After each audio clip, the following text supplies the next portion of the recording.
Hey guys, everything cool with you? Here we are with the newest episode of the saga, Vegeta Awakening the Legendary Super Saiyan. I know you're anxious to know what's going to happen, but don't be in a hurry. I guarantee that today's episode will be epic. But first we have to say a few things so that we can finally continue with the video. If you like these videos and really like to follow, I ask that you leave a like on the video as much as it is annoying to ask. It helps a lot in the performance of the channel and motivates us to always keep bringing you amazing videos. That said, after the recap of the last episode of the saga, you will have the new episode.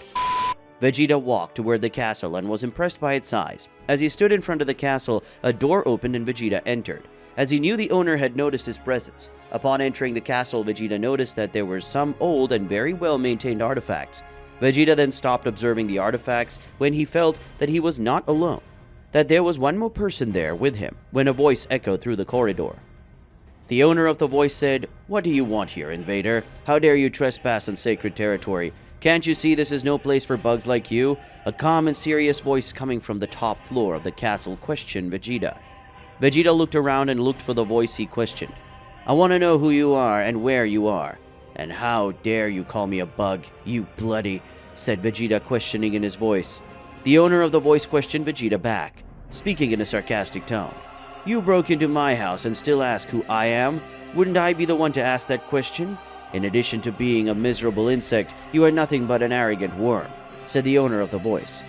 Vegeta then realized that the voice was right and replied, Okay, I'm Vegeta, Prince of the Saiyans, and I'm looking for a Saiyan with the ability to reach the form of a legendary Super Saiyan," said Vegeta, introducing himself and talking about why he was in the castle.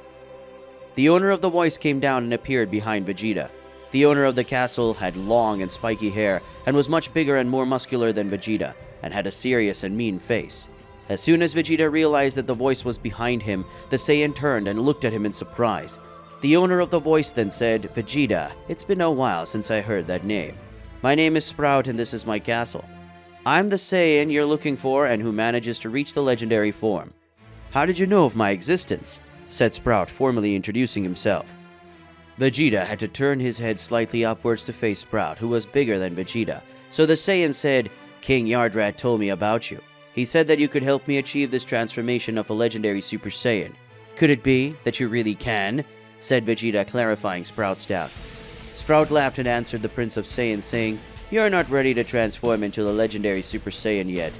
To be ready for that transformation, you'll have to go through 5 challenges first," said Sprout, speaking the truth to Vegeta. Vegeta, hearing this, was surprised as he expected Sprout to ask for something more difficult than just 5 challenges.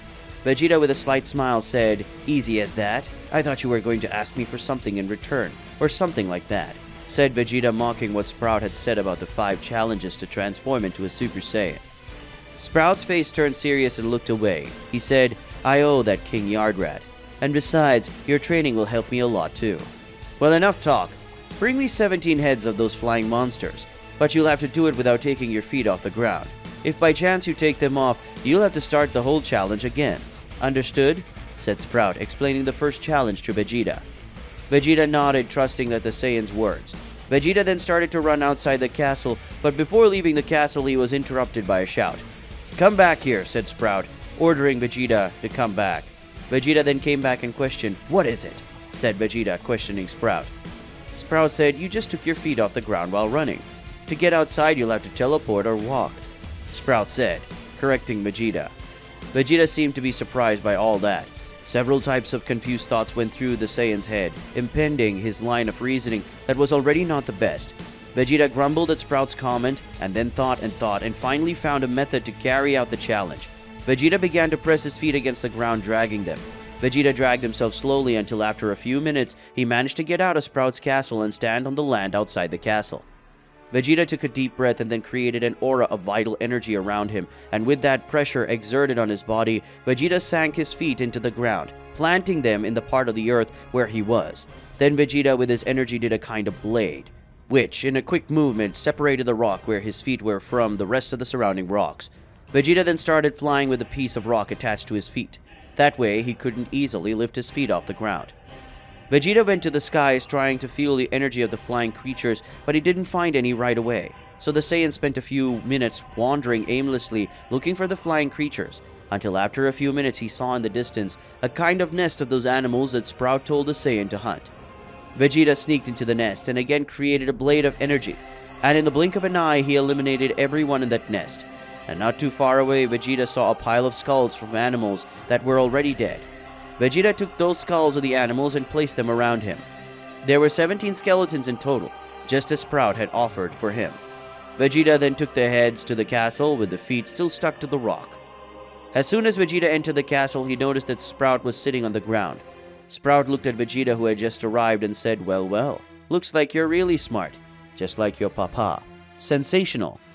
Let's go to the next challenge. Vegeta, as you well know, this planet has some pretty annoying barbarians.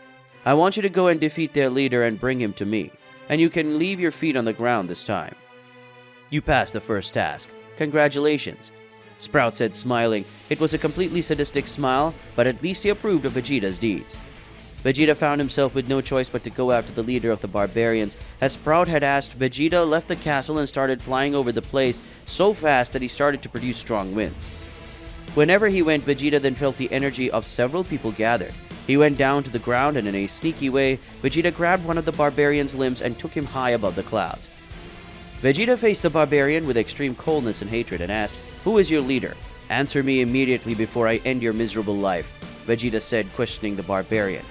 The barbarian then responded by pointing to a young man among the other people. It's the one with a white band on his arm," said the barbarian in complete despair. Vegeta threw the barbarian towards what appeared to be their base, and shortly afterwards fired hundreds of energy blasts at the barbarians, destroying their base and forcing their boss to appear. As soon as the leader appeared, Vegeta grabbed him and flew as fast as he could, reaching Sprout's castle in a matter of seconds. Vegeta threw the barbarian to the ground. The barbarian was completely dizzy from the speed Vegeta had flown towards the castle. Sprout gave a sadistic smile, looking like a psychopath. Sprout put his head over the barbarian's face and said, "Looks like I won, as usual. You gave me a lot of headache, you know." "Get lost, you worm," Sprout said in a tone of complete sarcasm and anger. Sprout held the barbarian's neck with one hand, and in the other was a powerful blast of ki that Sprout threw at the barbarian, thus ending his existence. Sprout was smiling in a cruel way that scared even the Saiyan Prince, Vegeta.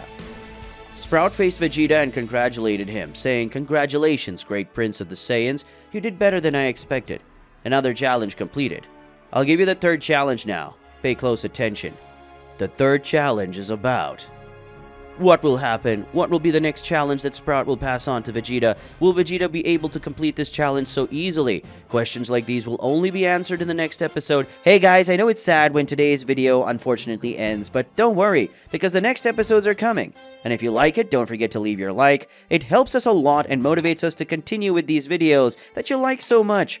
Comment your theories of what could happen in the next episode, and share the video with your friends so they can follow along. That's it. See you guys!